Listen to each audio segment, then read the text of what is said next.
പ്രിയ ഷിജു. ഞാൻ എറണാകുളം ജില്ലയിലെ മൂവാറ്റുപുഴയിൽ നിന്നും വരുന്നു.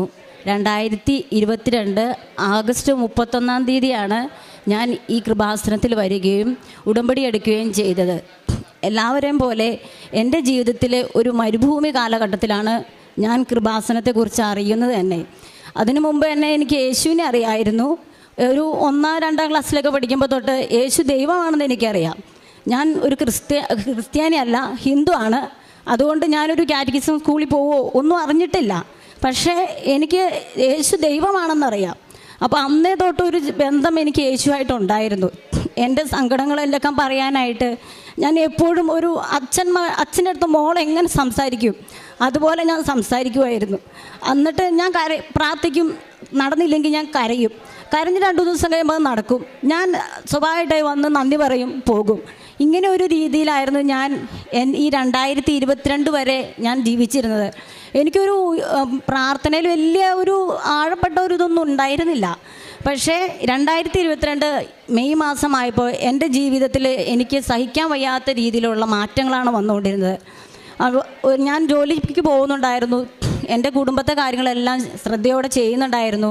കുട്ടികൾ, ഭർത്താവ്, എല്ലാ കാര്യങ്ങളും ഞാൻ അവിടെ എല്ലാം നന്നായി നോക്കാൻ ശ്രമിച്ചുകൊണ്ടിരുന്നു. അവർക്കൊന്നും ഞാനൊരു കുറവ് വരുത്താൻ ശ്രമിച്ചിട്ടില്ല. പക്ഷേ എൻ്റെ ജീവിതം സ്മൂത്തായി പോയപ്പോൾ നമ്മൾ സ്വാഭാവികമായിട്ടുണ്ടാകുന്ന ഒരു അകൽച്ച വന്നത് ദൈവത്തോടായിരുന്നു. കാരണം സ്മൂത്തായി പോകുമ്പോൾ നമുക്ക് പിന്നെ സാധാരണ ഒരു പ്രാർത്ഥന, ഞാൻ 1/2 മണിക്കൂർ ബൈബിൾ വായിച്ചിരുന്നു, കൊന്ത ചൊല്ലിയിരുന്നു. ഇതൊന്നും ആരും എന്നെ പറഞ്ഞിട്ട് ചെയ്തതല്ല, പക്ഷേ എനിക്ക് സ്വന്തമായിട്ട് തോന്നി ഞാൻ ചെയ്തുകൊണ്ടിരുന്നതാണ്. പിന്നെ ആയപ്പോൾ അതൊക്കെ കുറഞ്ഞു. 5 മിനിറ്റായി ദൈവത്തിന് വേണ്ടിയുള്ള എൻ്റെ ഒരു ദിവസത്തെ കാര്യങ്ങൾ. പിന്നെ അങ്ങനെ ഇരിക്കുമ്പോൾ എനിക്ക് നടുവേദന വന്നു. ഞാൻ ഇടയ്ക്ക് മെഡിസിനൊക്കെ എടുത്തുകൊണ്ടിരുന്നു. 1-2 ഡോക്ടേഴ്സിനെ കാണുകയും ചെയ്തു. ആദ്യം ഒരു ഡോക്ടർ മരുന്ന് കഴിക്കും, മാറും, വീണ്ടും വരും. പിന്നെ ഡോക്ടർ പറഞ്ഞു MRI എടുക്കണമെന്ന് പറഞ്ഞു. അപ്പോൾ ഞാൻ വേറൊരു ഡോക്ടറെ അടുത്ത് പോയി ചോദിച്ചു. അപ്പോൾ ഡോക്ടറും പറഞ്ഞു ഇത് തന്നെ ചെയ്യണം. ഫസ്റ്റിൽ ഒരു എക്സ്റേ എടുക്കാൻ പറഞ്ഞു. ഞാൻ എക്സ്റേ എടുത്തു. എൻ്റെ 2 മുട്ടിൻ്റെ എക്സ്റേ എടുത്തു. എൻ്റെ 2 മുട്ടിനും തേയ്മാനം, എൻ്റെ നട്ടൽ ബൾജ് ചെയ്തിട്ട് അതിങ്ങനെ എൻ്റെ കാലിലേക്കുള്ള ഇടതുവശത്തെ കാലിലേക്കുള്ള ഞരമ്പിനെ ഞെരുക്കുന്നു. ഒരു മരപ്പ് പോലെ എനിക്ക് വേദനയാണ്. അപ്പോൾ ഡോക്ടർ പറഞ്ഞു ഇത്രയും നാൾ ഈ ചെറുപ്രായത്തിൽ ഇത് നിങ്ങൾ എങ്ങനെ ആക്കിയെടുത്തു എന്നാണ് എന്നോട് ഡോക്ടർ ചോദിച്ചത്. ആ സമയം തന്നെ ഡോക്ടർ എനിക്ക് ബെൽറ്റ് എഴുതി തന്നു. നടുവിന് ബെൽറ്റ് ഇടാതെ നിങ്ങൾ ഒരു നിമിഷം പോലും നടക്കാൻ പാടില്ല എന്ന് പറഞ്ഞു. പോയി ബെൽറ്റ് മേടിച്ച് ഇട്ടു. ഡോക്ടർ പറഞ്ഞു, ഡോക്ടറോട് ഞാൻ പറഞ്ഞു ഞാൻ 2 വീലർ ഓടിക്കുന്ന ആളാന്ന് പറഞ്ഞു. അപ്പോൾ ഇത്രയും നാൾ നിങ്ങളിവിടെ വന്നത് എങ്ങനെയാണെന്ന് ദൈവം നിങ്ങളെ നടത്തിയതാന്ന് പറഞ്ഞു. ഞാൻ ആകെ അങ്ങ് തകർന്നു പോയി. കാരണം എന്നാന്ന് വെച്ചാൽ എനിക്ക് സാമ്പത്തികമായിട്ട് ഒത്തിരി ഉള്ള കുടുംബമൊന്നും അല്ല. അപ്പോൾ നമ്മുടെ കിട്ടുന്ന ജോലിയും കൊണ്ട് ഒരുപാട് കാര്യങ്ങൾ ഞാൻ കാൽക്കുലേറ്റ് ചെയ്ത് വെച്ചിട്ടുണ്ട്. അത് അവിടെ ആ നിമിഷം മാറുമറിയുകയാണ് ചെയ്തത്. ആകെ മനസ്സ് തകർന്നു വന്നു കഴിഞ്ഞപ്പോൾ വീട്ടിൽ സപ്പോർട്ടായി ഉണ്ടാവുമെന്ന് വിചാരിച്ച ഹസ്ബൻഡും എന്നെ തള്ളി പറയുകയാണ് ചെയ്തത്. അപ്പോൾ എൻ്റെ ശ്രദ്ധയില്ലായ്മ എനിക്ക് വേണ്ടി ചെയ്തു വെച്ച പോലെ ഒരു ഇത് വന്നു. ആകെ തകർന്നു എന്ന് പറഞ്ഞാൽ ഇനി എനിക്കൊരു രക്ഷയില്ല. അപ്പോൾ ഞാൻ വീണ്ടും എൻ്റെ അപ്പൻ്റെ അടുത്തേക്ക് ചെല്ലുകയാണ്.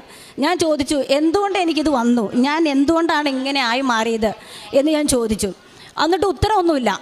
അപ്പോൾ പിന്നെ ഞാൻ ആശ്രയം വെച്ച സാധനങ്ങൾ, വ്യക്തികൾ, എൻ്റെ ജോലി, ഇപ്പോൾ എൻ്റെ ദൈവവും കൂടെ കൈവിട്ടു. പിന്നെ ഞാൻ എങ്ങനെ മുന്നോട്ട് പോകും എന്ന് ഞാൻ വളരെ ഇത്രയും തകർന്നു പോയൊരു ജീവിതം ഞാൻ എന്ത് ചെയ്യും, ഇതെനിക്ക് വാക്കിൽ പറഞ്ഞറിയിക്കാൻ വയ്യ. അത്രയ്ക്കും ഞാൻ അനുഭവിച്ചു. അപ്പോൾ ഞാൻ ഇനി എന്ത് ചെയ്യും, എനിക്ക് മുന്നോട്ട് ആത്മഹത്യ ചെയ്യണോ, ഞാൻ തന്നെ മരിക്കണോ, കുഞ്ഞുങ്ങളെ കൊല്ലണോ, എന്തൊക്കെയാണ് അങ്ങനെ എൻ്റെ മനസ്സിൽ കടന്നു പോയെന്ന് എനിക്കറിയത്തില്ല. അങ്ങനെ ഞാൻ വളരെ തകർന്നിരിക്കുന്ന സമയത്ത് എനിക്കൊരു കൃപാസന പത്രം കിട്ടി. ഞാൻ ധ്യാനം കൂടിയിട്ടുണ്ട്, സ്റ്റേജ് ചെയ്ത് ധ്യാനം കൂടിയിട്ടുണ്ട്, പ്രാർത്ഥന കൂടിയിട്ടുണ്ട്, അങ്ങനെയൊക്കെ ചെയ്തിട്ടുണ്ടെങ്കിലും എനിക്ക് ഈ പത്രത്തോട് വലിയ താല്പര്യമൊന്നും തോന്നിയില്ല. പിന്നെ 2-3 ദിവസം കഴിഞ്ഞപ്പോൾ ഞാൻ ആ പത്രം എടുത്തൊന്ന് വായിച്ചു. അന്നേരം നമ്മുടെ ബഹുമാനപ്പെട്ട ജോസഫ് അച്ഛൻ്റെ ടോക്കിൽ ഇങ്ങനെ ഫീച്ചറിൽ ഇങ്ങനെ കിടക്കുന്നു. എൻ്റെ അതേ ഡയലോഗ് തന്നെ ആ പത്രത്തിൽ കണ്ടു. അപ്പം എനിക്ക് തോന്നി ഇതിലെന്തോ സംതിങ് ഉണ്ട്.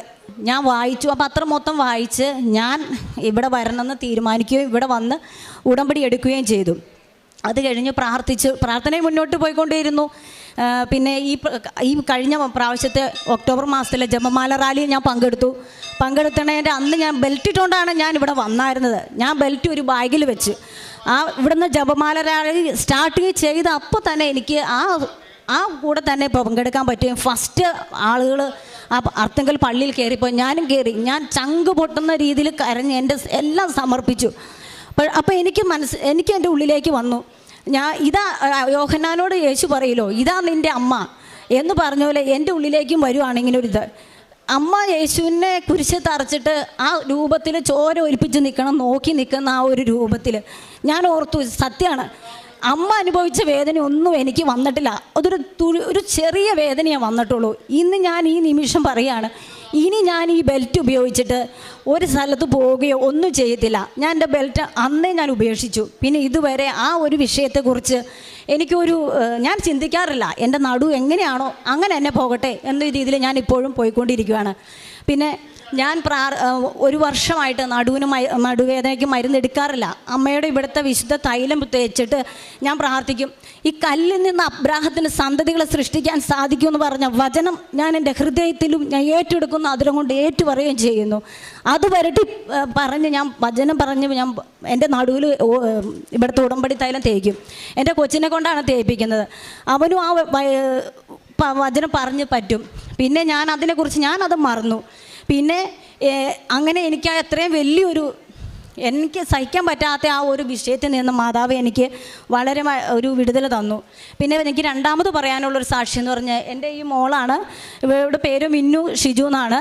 മാതാവിൽ വിശ്വാസം ഉണ്ടോ എന്ന് ചോദിച്ചാൽ വിശ്വാസമൊന്നും അത്ര ഉണ്ടായിരുന്നില്ല. ഞാനിങ്ങനെ പ്രാർത്ഥിക്കും, ഇതൊക്കെ ചെയ്യണ ആളായിട്ട് എനിക്ക് ഇങ്ങനെ ഓരോന്നൊക്കെ വരുമ്പോൾ കൊച്ചെന്നോട് ചോദിച്ചു, അമ്മ, നമ്മൾ ദൈവത്തിനോട് കൂടുതൽ പ്രാർത്ഥിക്കുന്നവരാണെങ്കിൽ ദൈവം അവരെ എപ്പോഴും ഇങ്ങനെ ഒരു പാപത്തോ ഒരു പ്രശ്നങ്ങളോ വരാതെ അവരെപ്പോഴും കരുതുകയല്ലേ വേണ്ടത്, ഇങ്ങനെ ഓരോരോ സഹനങ്ങൾ തരുവാണോ ചെയ്യേണ്ടതെന്ന് എന്നോട് ചോദിച്ചു. അപ്പോൾ ഞാൻ പറഞ്ഞു, മോളെ, നമുക്ക് ദൈവം ഇങ്ങനെ ഒരു സഹനങ്ങൾ തരുന്നത്, സ്വർണം ഇങ്ങനെ ഉരുക്കിയാണ് അത് പ്യൂരിഫൈ ചെയ്തെടുക്കുന്നത്. അതുപോലെ നമ്മുടെ ഉള്ളിലുള്ള ഇതെല്ലാം മാലിന്യമെല്ലാം കഴിഞ്ഞ് നമ്മളെ വിശുദ്ധീകരിക്കാൻ വേണ്ടി ദൈവം തരുന്നതാണ് ഈ സഹനം എന്ന് പറഞ്ഞു. അപ്പോഴും അവൾക്കതൊരു വിശ്വാസമൊന്നുമല്ല. അങ്ങനെ അവൾ +1 പഠിച്ചുകൊണ്ടിരിക്കുന്ന സമയത്ത് ചെറിയ ഇഷ്യൂ ഞങ്ങളുടെ വീട്ടിലുണ്ടായി. ഞാൻ ഈ മദ്യപാനം നിർത്താൻ വേണ്ടിയുള്ള ഹോസ്പിറ്റലിലേക്ക് ഞാൻ പോയിട്ടുണ്ട്. അവരുടെ അടുത്ത് പോയത് അവർക്ക് ഈ പത്രം കൊടുക്കാനൊക്കെയാണ്. ഞാൻ പോയി അവിടുത്തെ ഡോക്ടറെ കണ്ടു. എനിക്ക് ഇങ്ങനെയൊക്കെ പ്രശ്നങ്ങളുണ്ടെന്ന് പറഞ്ഞ ഡോക്ടർ ഉറങ്ങാനായിട്ട് ഒരു ഗുളിക തന്നു. എനിക്ക് ശരിക്കും ഉറങ്ങാൻ പറ്റില്ല എന്ന് പറഞ്ഞപ്പോൾ ഞാൻ ആ ദേഷ്യത്തിന്, എൻ്റെ ഹസ്ബൻഡായിട്ടുണ്ടായ ഇഷ്യൂവിൽ ദേഷ്യത്തിൽ ഞാൻ ആ ഗുളിക ഓർമ്മയെടുത്ത് കഴിഞ്ഞു. എനിക്ക് സുഖമായിട്ടൊന്നും ഓർക്കാതെ ഉറങ്ങാനായിരുന്നു. ഞാൻ കണ്ണു തുറന്നു, എപ്പോഴോ കണ്ണു തുറക്കും, വീണ്ടും ഞാൻ പ്രത്യക്ഷീകരണ പ്രാർത്ഥന ചൊല്ലും, ഒരു ഗുളിക എടുത്ത് വയ്ക്കും, കിടക്കും. ഇങ്ങനെ 3 ദിവസം ഞാൻ കിടന്നു. എൻ്റെ കൊച്ചിൻ്റെ +1 മോഡൽ പരീക്ഷ സമയത്താണ്. അവൾ അത്യാവശ്യം പഠിക്കുകയൊക്കെ ചെയ്യും. എന്നിട്ട് അവൾ പരീക്ഷയ്ക്ക് പോയപ്പോൾ പറഞ്ഞു, ഈ 3 ദിവസം എനിക്കൊന്നും പഠിക്കാൻ പറ്റിയില്ല അമ്മ, കാരണം എൻ്റെ പരീക്ഷ എനിക്ക് ശരിക്കും എഴുതാൻ പറ്റിയിട്ടില്ല, എന്നെ സിസ്റ്റർ വഴക്ക് പറയുമെന്ന് പറഞ്ഞു. അതവിടെ മാത്സിൻ്റെ പരീക്ഷ സമയത്തായിരുന്നു. അപ്പോൾ ഞാൻ അവളോട് ചോദിച്ചു, നിനക്ക് എത്ര മാർക്കാണ് മാത്സിന് വേണ്ടതെന്ന് ചോദിച്ചു. എനിക്ക് ഫുൾ മാർക്ക് കിട്ടുന്നത് മോഡൽ പരീക്ഷയ്ക്ക് 60-ലാണ്. അപ്പോൾ ഞാൻ എടുത്ത വായിക്കാൻ അവളോട് പറഞ്ഞു, നിനക്ക് മാതാവ് 50 മാർക്ക് വരുമെന്ന് പറഞ്ഞു. അപ്പോൾ കൊച്ചിന് വിശ്വാസമില്ലാത്തതുകൊണ്ട് അവൾ പറഞ്ഞു, പിന്നെ മാതാവ് ഇപ്പം മാർക്ക് തരികയല്ലേ എന്ന് പറഞ്ഞ് അവളിങ്ങ് പോയി. പിന്നെ അതിൻ്റെ പേപ്പർ വായിക്കാനായിട്ട് സ്കൂളിൽ നിന്ന് ചെല്ലാൻ പറഞ്ഞു. പോകാൻ നേരത്ത് ഞാൻ വീട്ടിൻ്റെ ഇരിക്കും. അപ്പോൾ അവൾ എന്നോട് പറഞ്ഞിട്ടെ, ഇന്ന് എൻ്റെ മാത്സിൻ്റെ മാർക്ക് തരുന്ന ദിവസമാണ്. അപ്പോൾ അമ്മ പറഞ്ഞ പോലെ മാതാവ് എനിക്ക് 50 മാർക്ക് തരൂലേ എന്ന് പറഞ്ഞിട്ട് ഒരു വിശ്വാസമില്ലാത്ത രീതിയിലാണ് പോയത്. പക്ഷേ ഞാൻ ആ പോണ പോക്കിന് മാതാവിനോട് ഞാൻ പറഞ്ഞു, മാതാവ്, നീ അവൾക്ക് 50 മാർക്ക് കൊടുത്തില്ലേലും ഞാൻ വിശ്വസിക്കും, നീ എൻ്റെ കൊച്ചിനെ ഇനിയുള്ള കാര്യങ്ങൾ ഏറ്റെടുത്തോളൂ എന്ന് വിശ്വസിക്കും. പക്ഷേ അവൾക്കൊരു വിശ്വാസം വരണമെങ്കിൽ മാതാവ് അവൾക്ക് 50 മാർക്ക് കൊടുക്കണം. അതിൽ 51 ആവരുത്, 50 തന്നെ കൊടുത്താൽ അവൾ അത് വിശ്വസിക്കുകയുള്ളൂ. നീ ഇവിടെ ഈ ഇതിൽ പ്രവർത്തിച്ചിരിക്കണം, നീ ആയിരിക്കണം എൻ്റെ കൊച്ചിൻ്റെ പേപ്പർ നോക്കിയത്, നീ ആയിരിക്കണം എൻ്റെ കൊച്ചിന് മാർക്ക് ഇട്ടെന്ന് പറഞ്ഞു. അത് സാധാരണ ടീച്ചർ വിളിച്ചു, എല്ലാവരുടെയും പേപ്പർ വിളിച്ചു കൊടുത്തു. ഇവരുടെ പേര് വിളിച്ചപ്പോൾ ഇവളുടെ പേര് മിന്നു ഷിജു, 50 മാർക്കെന്ന് പറഞ്ഞു. ആ സമയത്ത് അവൾ അവിടെ നിന്ന് കരഞ്ഞ്. അപ്പോൾ ഞാൻ എന്നിട്ട് തിരിച്ചു വന്നപ്പോൾ അവൾ പറഞ്ഞു, ഇവൾ കൂട്ടുകാരോടൊക്കെ പറഞ്ഞു, അമ്മ ഇങ്ങനെ കൃപാസനത്തിൽ പോകുന്നുണ്ട്, അമ്മച്ചി പറഞ്ഞായിരുന്നു എനിക്ക് 50 മാർക്ക് കിട്ടും, മാതാവ് മാർക്ക് ഇടണമെന്ന് പറഞ്ഞിരുന്നു എന്ന് പറഞ്ഞു. അത് കഴിഞ്ഞ് അവൾ തിരിച്ചു വന്നപ്പോൾ എന്നോട് പറഞ്ഞു, അമ്മ എങ്ങനെയാണ് അറിഞ്ഞേ എനിക്ക് 50 മാർക്കാന്ന്, അമ്മ എങ്ങനെയാണ് അറിഞ്ഞേ? സിസ്റ്ററല്ലേ എൻ്റെ പേപ്പർ നോക്കിയത്? അപ്പം പറഞ്ഞു, ഇല്ല, നിൻ്റെ പേപ്പർ നോക്കിയത് മാതാവാണ്, അപ്പോൾ മാതാവാണ് നിനക്ക് 50 മാർക്ക് തന്നതെന്ന് പറഞ്ഞു. അപ്പോൾ ഞാൻ ആ നിമിഷം ഇവർ കണ്ടിട്ടില്ല, ഞാൻ എൻ്റെ മുറിയിൽ കയറി മുട്ടുകുത്തി മാതാവിനോട് നന്ദി പറഞ്ഞു. കാരണം ഇപ്പോൾ എൻ്റെ കൊച്ചിന് മാതാവിനെ കിട്ടിയ ഇനി അവളുടെ ജീവിതത്തിലുടനീളം അവൾ മാതാവിനെ യേശുവിനെ മുറുകി പിടിച്ചോളും. അപ്പോൾ ഞാൻ അതിന് നന്ദി പറഞ്ഞു. അപ്പോൾ അവൾ പിന്നെ പറയാണ്, എനിക്ക് ഇത്രയും വിഷയം പഠിച്ചിട്ടും മാത്സിന് ഫുൾ മാർക്ക് കിട്ടിയിട്ടില്ല. അപ്പോൾ ഞാൻ പറഞ്ഞു, ഇവളോട് പറഞ്ഞു, പുള്ള പ്രാർത്ഥിച്ചോ, നിനക്ക് മാതാവ് ഫുൾ മാർക്ക് തരും, അപ്പോൾ ഞാൻ കയറി സാക്ഷ്യം പറഞ്ഞോളാന്ന് പറഞ്ഞു. അങ്ങനെ +1 മാത്സിന് അവൾക്ക് 80 നൽകി മാതാവൾ അനുഗ്രഹിച്ചു. അങ്ങനെ ഒരിക്കൽ കൂടി അവളുടെ വിശ്വാസം മാതാവ് വർദ്ധിപ്പിച്ചു. ഈ പ്രാവശ്യം +2 പരീക്ഷയുടെ സമയത്ത് ഞങ്ങൾ സാമ്പത്തികമായിട്ട് ഒത്തിരി ഉയർന്നവരൊന്നുമല്ല, സാധാരണക്കാർ തന്നെയാണ്. ഉയർന്ന ഇവർക്ക് നീറ്റ് എഴുതാൻ പോകണമെന്നാണ് ആഗ്രഹം. അപ്പോൾ നല്ല മാർക്ക് കിട്ടുവാണെങ്കിൽ അവിടെ ഫീസ് ഇളവൊക്കെ ഉണ്ടാവുമല്ലോ എന്നൊക്കെ ഓർത്ത് പ്രാർത്ഥിച്ചു. ഞാനും ശക്തമായി പ്രാർത്ഥിക്കുന്നുണ്ടായിരുന്നു. അപ്പോൾ മാതാവ് ഈ പ്രാവശ്യത്തെ +2 പരീക്ഷയിൽ +2-ന് 600 മാർക്കും കൊടുത്ത് എൻ്റെ കൊച്ചിന് മൂവാറ്റുപുഴ സെൻറ്റ് അഗസ്റ്റിൻ ഗേൾസ് ഹൈസ്കൂളിൽ 1200 മാർക്കിൽ 1197 മാർക്ക് നൽകി. 1197 നൽകി ടോപ്പറായി എൻ്റെ കുഞ്ഞിനെ മാതാവ് ഉയർത്തി. എൻ്റെയും എൻ്റെ കുടുംബത്തിൻ്റെയും വിശ്വാസം ഒരിക്കൽ കൂടി വർദ്ധിപ്പിച്ചു. ഇത് ഞാനൊരു പൂവാണ് ചോദിച്ചത്. +1-ന് കണക്ക് പരീക്ഷയിൽ ഫുൾ മാർക്ക് മാത്രമേ ഞാൻ ചോദിച്ചുള്ളൂ. അപ്പോൾ ഞാനൊരു പൂ ചോദിച്ചപ്പോൾ എൻ്റെ മാതാവ് എൻ്റെ കുടുംബത്തിലേക്ക് ഒരു പൂക്കാലം പോരെ +2-ന് ഫുള്ള്. ഇവരുടെ ക്ലാസ്സിൽ ഒരിക്കലും അവൾ ഫുള്ള് വാങ്ങിച്ചിട്ടില്ല. ആ ആൾക്ക് 600 തന്ന് മൂവാറ്റുപുഴ ഗേൾസ് ഹയർ സെക്കൻഡറിയിലെ ടോപ്പറായി എൻ്റെ കുഞ്ഞിനെ ഉയർത്തി. ഇതുവഴി എൻ്റെ കുഞ്ഞിൻ്റെ വിശ്വാസം ഒരിക്കൽ കൂടി എൻ്റെയും എൻ്റെ കുഞ്ഞിൻ്റെയും വിശ്വാസം വർദ്ധിപ്പിക്കാൻ ഇടയായി. പിന്നെ അതുപോലെ തന്നെ ഞാൻ ഈ പത്രം കൊടുക്കാൻ പോകുമ്പോൾ എല്ലാവർക്കും ഒന്നും ഞാൻ പത്രം കൊടുക്കത്തില്ല, ഹോസ്പിറ്റലും കൊടുക്കത്തില്ല. ഓരോ ഹോസ്പിറ്റലിൽ കയറി അവിടെ ഒരു 3-4 പേപ്പർ കിടക്കുന്നുണ്ട്. അവർ ആ പേപ്പറിൽ ചോറ് വെച്ചുകൊണ്ടും പൊതിഞ്ഞെടുക്കും. അങ്ങനെ അത് ചെയ്യുന്നത് എൻ്റെ മുമ്പിൽ അത് ചെയ്യാൻ എനിക്ക് വിഷമമായിരുന്നു. ഞാൻ 1-2 പ്രാവശ്യം ഹോസ്പിറ്റലിൽ പോയിട്ടുള്ളൂ. ഞാൻ പത്രം കൊടുക്കാൻ പോകുമ്പോൾ എനിക്ക് സേഫായിട്ടുള്ളിടത്താണ് ഞാൻ ആദ്യമേ കൊടുത്തുകൊണ്ടിരുന്നത്. പിന്നെ ആയപ്പോൾ ഞാൻ കൂടുതൽ എന്താ ചെയ്യുക, അച്ഛൻ എപ്പോഴും ഇങ്ങനെ ധ്യാനത്തിൽ പറയും, നിങ്ങളും ദൈവത്തിന് വേണ്ടി കൂടുതൽ എന്താണ് ചെയ്യുന്നത് എന്ന് ചോദിക്കും. അതാണ് ദൈവം നോക്കണമെന്നാണ് പറയണേ. അപ്പോൾ ഞാൻ പിന്നെ എൻ്റെ പ്രാർത്ഥനയൊക്കെ മാറ്റി, എൻ്റെ നിയോഗം മാറ്റി വെച്ചിട്ട് എനിക്ക് എങ്ങനെ യേശുവിനെ കൂടുതൽ സ്നേഹിക്കാം, ഈ കൂടുതൽ മറ്റുള്ളവർക്ക് യേശുവിനെ കൊടുക്കാൻ പറ്റും എന്നായി. അപ്പോൾ ഞാൻ എൻ്റെ സേഫ് കോർണറിൽ നിന്ന് മാറി മൂവാറ്റുപുഴ കച്ചേരി താഴത്ത് KSRTC ബസ്സും പ്രൈവറ്റ് ബസ്സും, അത് വലിയ ടൗണാണ്, അവിടെ ഞാൻ പത്രം വിതരണം ചെയ്യാൻ തുടങ്ങി. ഓരോ ബസ് വന്ന് ആളിറങ്ങുമ്പോൾ ഞാൻ ചെല്ലും, ചേട്ടാ ഇത് കൃപാസനത്തിൽ പത്രമാണ്, ഇതങ്ങനെ ആലപ്പുഴയിലെ മാതാവിൻ്റെ പത്രമാണ്, ഒരുപാട് അനുഗ്രഹങ്ങളുള്ള പത്രമാണ്, നമുക്ക് വായിക്കുമോ എന്ന് ചോദിച്ചിട്ട് വിശ്വാസ പ്രമാണം ചൊല്ലിയിട്ടല്ലാതെ ഒരു പത്രവും ഞാൻ ഒരാളുടെ കൊടുക്കാറില്ല. അങ്ങനെ ചെയ്യുമ്പോൾ എന്നോട് ആളുകൾ പുച്ഛത്തോടെ നോക്കിയിട്ടുണ്ട്, കളിയാക്കി ചിരിച്ചിട്ടുണ്ട്. ഞാൻ ഓട്ടോ ഡ്രൈവർമാരുടെ സ്റ്റാൻഡിലും പോയി ഇതുപോലെ പത്രങ്ങൾ കൊടുക്കും. ഇതൊന്നും ഞാൻ പത്രം കൊടുക്കുമ്പോൾ വളരെ ചമ്മി കൊടുത്തുകൊണ്ടിരുന്ന ആളാണ്. അങ്ങനെയൊക്കെ ഒരു മാറ്റം നൽകിയത് മാതാവാണ്. ഞാൻ എപ്പോഴും ഈ അനുഗ്രഹം നൽകിയതിന് മാതാവിനോട് ഞാൻ നന്ദി പറയുന്നു. അതുപോലെ തന്നെ എൻ്റെ തൊട്ടടുത്തുള്ള 2 കുട്ടികൾ കല്യാണം കഴിഞ്ഞവരാ, ചെറുപ്രായമാണ്. അപ്പോൾ ഞാൻ ഇതുപോലെയുള്ള ഞാൻ പ്രാർത്ഥിക്കും, എനിക്ക് മാതാവേ മറ്റുള്ളവർക്ക് വേണ്ടി പ്രാർത്ഥിക്കാനായിട്ട് വലിയൊരു കൃപ തരണേന്ന്. അങ്ങനെ ഞാൻ പത്രം കൊടുക്കാൻ പോയപ്പോൾ 2 കുട്ടികളെ കണ്ടുമുട്ടി. അവർ 2 പേരും ചെറുപ്രായമാണ്. ഹസ്ബൻഡുമായിട്ട് എന്തോ വേറെ ഇഷ്യൂ ആയിട്ട് അവർ വീട്ടിൽ വന്ന് നിൽക്കുക. അപ്പോൾ ഞാൻ ആ കൊച്ചിന് പത്രം കൊടുത്തിട്ട് ഇങ്ങനെ പറഞ്ഞു, മോളെ എൻ്റെ കുടുംബത്തിൽ വന്ന സമാധാനവും എല്ലാം ഞാൻ അവരെക്കുറിച്ച് അവരോട് പറയുമായിരുന്നു. അങ്ങനെ ഞാൻ ആ കൊച്ചിന് പത്രം കൊടുത്തു കഴിഞ്ഞപ്പോൾ അതിനെ പിറ്റത്തെ ആഴ്ച തന്നെ അതിന് ഒരു ലാബ് പഠിച്ച കൊച്ചാണ്. അപ്പോൾ ലാബിൽ ജോലി കിട്ടി. അപ്പോൾ ആ കൊച്ചിന് കുറച്ച് എന്നെ വിളിച്ചു, ചേച്ചി ആ പത്രം തന്നതിൻ്റെ പിറ്റേ ആഴ്ച തന്നെ എനിക്കൊരു ജോലി കിട്ടി ചേച്ചി, ഇപ്പോൾ എൻ്റെ മനസ്സിനൊരു സമാധാനം വന്നിട്ടുണ്ടെന്ന് പറഞ്ഞു. അത് കഴിഞ്ഞ് ഞാൻ പിന്നെ അതിന് ഇവിടുത്തെ സാക്ഷ്യങ്ങൾ അഴിച്ചു കൊടുക്കാൻ തുടങ്ങി. അപ്പോൾ ഇവിടെ ഈ ആൾക്കാരെ കയറി നിന്ന ഒരു ചേച്ചി റെയിൽവേ സ്റ്റേഷനിൽ മുന്നേ ട്രെയിൻ കാത്ത് നിൽക്കുകയാണ്. ട്രെയിന് ചാടി ആത്മഹത്യ ചെയ്യാൻ വേണ്ടി. അത് ഇച്ചിരി ലെങ്ത്തുള്ള സാക്ഷിയായിരുന്നു. ഞാനത് ആ കൊച്ചിന് അഴിച്ചു കൊടുത്തു, ഇത് നീ ഫുള്ളായിട്ടും കേൾക്കണം, എന്നിട്ട് നീ പറയണം ഈ ചേച്ചിക്ക് മാതാവ് അനുഗ്രഹം കൊടുത്തതുപോലെ എൻ്റെയും ജീവിതത്തിൽ ഇടപെടണമെന്ന് പ്രാർത്ഥിക്കണമെന്ന് പറഞ്ഞു. പക്ഷെ ഞാൻ കൊടുക്കുമ്പോൾ അന്ന് മാതാവ് ഇടപെടുന്നു എന്നും ഞാൻ വിചാരിച്ചല്ല കൊടുത്തേ, അവൾക്കൊരു സമാധാനം കിട്ടട്ടെ എന്ന് ഓർത്ത്. ആ സാക്ഷ്യം ആ കൊച്ച് യൂട്യൂബിൽ കണ്ടുകൊണ്ടിരിക്കുമ്പോൾ തന്നെ അതിൻ്റെ ഹസ്ബൻഡിൻ്റെ മെസ്സേജ് വരുവാണ്, കോൾ ചെയ്യാൻ പറഞ്ഞ്. അവർ വിളിക്കുകയും അവർ പരസ്പരം അങ്ങോട്ടും ഇങ്ങോട്ടും ഉള്ളതെല്ലാം പറഞ്ഞ് സംസാരിച്ച് അവരും രമ്യതപ്പെടുകയും ചെയ്തു. ആ കുഞ്ഞ് ഇവിടെ വന്ന് ഉടമ്പടി എടുക്കുകയും ചെയ്തിട്ടുണ്ട്. അവൾക്ക് അടുത്ത മാസമാണ് ഉടമ്പടി പുതുക്കേണ്ടത്. അതുകൊണ്ടാണ് എൻ്റെ ഇവിടെ വരാറുന്നത്. പിന്നെ അതുപോലെ തന്നെ വേറൊരു കുട്ടിക്ക് ഇതുപോലെ ഡൈവേഴ്സിന് കൊടുത്തേക്കണാണ്. ഈ കഴിഞ്ഞ മെയ്യിലാണ് അവരുടെ ഡൈവേഴ്സിൻ്റെ ഫൈനൽ തീരുമാനിച്ചേക്കണേ എന്ന് പറഞ്ഞു. അതിൻ്റെ ഇടയ്ക്ക് 1-2 പ്രാവശ്യമൊക്കെ അവരെ കോടതിയിൽ വിളിക്കുകയും വക്കീൽ വിളിക്കുകയൊക്കെ ചെയ്തു. അപ്പോഴൊന്നും അതിൻ്റെ ഹസ്ബൻഡ് അതിനായിട്ട് യോജിക്കാൻ തയ്യാറല്ലായിരുന്നു. അപ്പോൾ അങ്ങനെ അത് പറയുമ്പോൾ അതിൻ്റെ കണ്ണ് നിറഞ്ഞു വരണം ഞാൻ കണ്ടായിരുന്നു. അപ്പോൾ എനിക്ക് അത് ഭയങ്കര അതൊരു വിഷമമായി മാറി. അപ്പോൾ ഞാൻ കൊച്ചിനോട് പറഞ്ഞു, എൻ്റെ കയ്യിൽ ഒന്നും ഉണ്ടായില്ല. അപ്പോൾ സാധാരണ ഞാൻ പത്രം കൊടുക്കാൻ പോകുമ്പോൾ കൊന്തയോ മാതാവിൻ്റെ ലോക്കറ്റോ ഒക്കെ ഞാൻ കൈ പിടിച്ചിട്ടാണ് പോവാറ്. അന്ന് നോക്കിയപ്പോൾ എൻ്റെ കയ്യിലില്ല. എൻ്റെ കയ്യിൽ ആകെ 10 പത്രം കണ്ടുള്ളൂ. ഞാൻ വേഗം തന്നെ ഒരു പത്രം അവൾക്ക് കൊടുക്കാൻ ഉദ്ദേശിച്ച് ഞാൻ ആ 10 പത്രം എൻ്റെ കയ്യിൽ നിന്ന് കവറെ പടിയെ കൊടുത്തിട്ട് പറഞ്ഞു, ഇതിനകത്തൊരു 10 പത്രമുണ്ട്, ഒരു കാര്യം മോള് ചെയ്യണം. ചേച്ചി പറഞ്ഞ് ചെയ്യുമെന്ന് ചോദിച്ചു. അപ്പോൾ കൊച്ചു പറഞ്ഞു ചെയ്യും, എനിക്ക് മാതാവിൽ വിശ്വാസമാണ് ചേച്ചി എന്ന് പറഞ്ഞു. അങ്ങനെ ഞാൻ ആ കൊച്ചിനെ പത്രം കൊടുത്തിട്ട് പറഞ്ഞു, ഈ പത്രം നീ ഒരു ഹോസ്പിറ്റലിൽ വർക്ക് ചെയ്യണേ, ആ ഹോസ്പിറ്റലിൽ നിനക്കറിയാവുന്ന പേഷ്യൻസിന് കൊടുത്തിട്ട് ഇത് ആലപ്പുഴത്തിലെ മാതാവിൻ്റെ പത്രമാണെന്ന് പറഞ്ഞൊന്ന് കൊടുക്കുക, നിൻ്റെ ജീവിതത്തിൽ മാതാവ് ഇടപെടുമെന്ന് പറഞ്ഞു.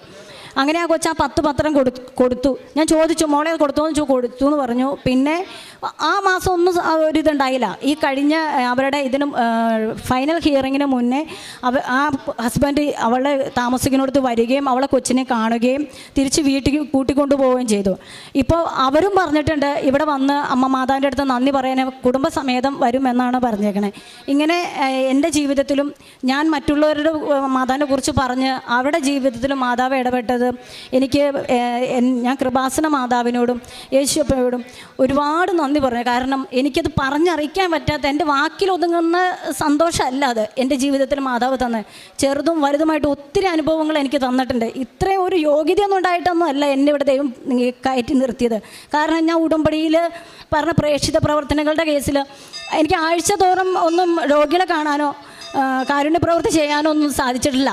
സാമ്പത്തികമായിട്ടുണ്ടായിട്ടില്ല, സാഹചര്യം കൊണ്ടും പറ്റാറില്ല. അപ്പോൾ ഞാൻ എൻ്റെ കയ്യിൽ പൈസ വരണ അനുസരിച്ച് ഞാൻ ആരോടും പറയാറില്ല. എനിക്ക് കിട്ടുന്ന അനുസരിച്ച് ഒരു ഓർഫനേജ് വയസ്സായ അമ്മമാരെ താമസിപ്പിക്കുന്ന സ്ഥലമുണ്ട്, അവിടെ ഞാൻ അവർക്ക് ഫുഡ് മേടിച്ചു കൊടുക്കാനും എനിക്ക് പറ്റില്ലെങ്കിൽ ഞാൻ മറ്റുള്ളവരോട് കൂടി പറയും ഇങ്ങനൊരു ഇതുണ്ട്, നിങ്ങൾ എന്നെ ഒന്ന് സഹായിക്കാമോ എന്ന് പറഞ്ഞാൽ അവരും കൂടി ചെയ്ത് അങ്ങനെ അവർക്ക് ഫുഡ് വാങ്ങിച്ചു കൊടുക്കാൻ എനിക്ക് സാധിച്ചിട്ടുണ്ട്. ഞാൻ അവർക്ക് നൈറ്റി അങ്ങനെയുള്ള സാധനങ്ങൾ മേടിച്ചു കൊടുക്കാൻ സാധിച്ചിട്ടുണ്ട്. അരി മേടിച്ചു കൊടുക്കാറുണ്ട്. ചില സമയങ്ങളിൽ ഞാൻ ഇവിടെ കേട്ടിട്ടുണ്ട് ആൾക്കാർ നഖം വെട്ടി കൊടുത്തു, തല ചീകി കൊടുത്തു, കുളിപ്പിച്ചു. അപ്പോൾ എനിക്കങ്ങനെ ചെല്ലുമ്പോൾ അങ്ങോട്ട് പറഞ്ഞ് അവർക്ക് ഇഷ്ടപ്പെട്ടില്ലല്ലോ എങ്കിൽ എന്നൊരു ധാരണ ഉണ്ടായിരുന്നു. ഒരു ദിവസം ഞാൻ ഇങ്ങോട്ട് ചെന്നപ്പോൾ അവർ നഖം വെട്ടി എടുത്ത് എനിക്ക് ഇങ്ങോട്ട് തന്നിട്ട് അതിലൊരു അമ്മച്ചി പറഞ്ഞു എൻ്റെ നഖം ഒന്ന് വെട്ടിത്തരാമോ എന്ന് ചോദിച്ചു. അങ്ങനെ എൻ്റെ ആഗ്രഹം ഞാൻ അവിടെ പറയണേന് മുന്നേ തന്നെ അങ്ങനെ അവരുടെ നഖം വെട്ടി കൊടുക്കാനും ആ അമ്മമാരെ കുളിപ്പിക്കാൻ കൂടാനും അവരുടെ തലയിലുള്ള ഈ പേൻ അങ്ങനെയുള്ള സാധനങ്ങളൊക്കെ അത് കളയാനൊക്കെ എന്നെ മാതാവ് ഒരുക്കിയതാണ്. പക്ഷേ എനിക്ക് പണ്ട് ഭയങ്കരമായിട്ട് അറപ്പുള്ള ഒരാളായിരുന്നു ഇങ്ങനെയുള്ള കാര്യങ്ങൾ ചെയ്യാൻ. എൻ്റെ കുഞ്ഞിൻ്റെ പോലും ചെയ്യാൻ എനിക്ക് മടിയുള്ള ആളായ ഞാൻ എൻ്റെ ദൈവത്തിന് വേണ്ടി ഇനിയും എൻ്റെ ജീവിതത്തിൽ ദൈവം ഇടപെടാൻ വേണ്ടി ഇത് ഞാൻ എൻ്റെ നിയോഗം സാധിക്കാൻ വേണ്ടി ചെയ്യുന്ന കാര്യമല്ല. എനിക്ക് കൂടുതൽ യേശുവിനെ കുറിച്ച് അറിയാനും ഞാൻ അതരം കൊണ്ടല്ല പ്രാർത്ഥിക്കേണ്ടത്, എനിക്ക് ഹൃദയം കൊണ്ട് പ്രാർത്ഥിക്കണം. അതാണ് എൻ്റെ ഏറ്റവും വലിയ നിയോഗം. അമ്മ മാതാവും യേശുവും അതെനിക്ക് സാധിച്ചു തരുമെന്ന് ഞാൻ ഹൃദയത്തിൽ ഉറച്ചു വിശ്വസിക്കുന്നു. ഈ ആൾത്താരിൽ കയറി നിൽക്കാനും ഇങ്ങനൊരു സാക്ഷ്യം പറയാനും എന്നെ അനുവദിച്ചതിനോർത്ത് ഞാൻ അമ്മയോടും തിരുക്കുമാരനോടും കൊടാനുകൂടി നന്ദി പറയുന്നു. ഇതെൻ്റെ മോള് പാലാ ബ്രില്യൻറ്റിൽ നാളെ അഡ്മിഷൻ എടുക്കാൻ പോവുകയാണ്. ഇനിയും ഞാനൊരു സാക്ഷിയായിട്ട് ഇവിടെ കയറുന്നുണ്ടെങ്കിൽ അതും ഒരു അമ്മ നൽകുന്ന സാക്ഷ്യമായിരിക്കും. ഞാൻ 5ാമത് ഉടമ്പടി പുതുക്കിയിട്ട് പോയപ്പോൾ പറഞ്ഞ ആ വാതകം പറഞ്ഞിട്ടാണ് ഞാൻ പോയത്. അമ്മേ ഇനി ഞാനിവിടെ വരുന്നത് സാക്ഷ്യം പറയാനായിരിക്കും. അമ്മയുടെ സ്വർഗീയ സാക്ഷിയായി യേശുവിൻ്റെ നാമത്തിൽ എന്നെ ഉയർത്തണമേ എന്ന് പറഞ്ഞിട്ടാണ് ഞാൻ പോയത്. ഇവിടെ നിൽക്കാൻ 2ാമതും എന്നെ അനുവദിച്ച് അമ്മ മാതാവിന് ഒരിക്കൽ കൂടി ഞാൻ നന്ദി പറയുന്നു.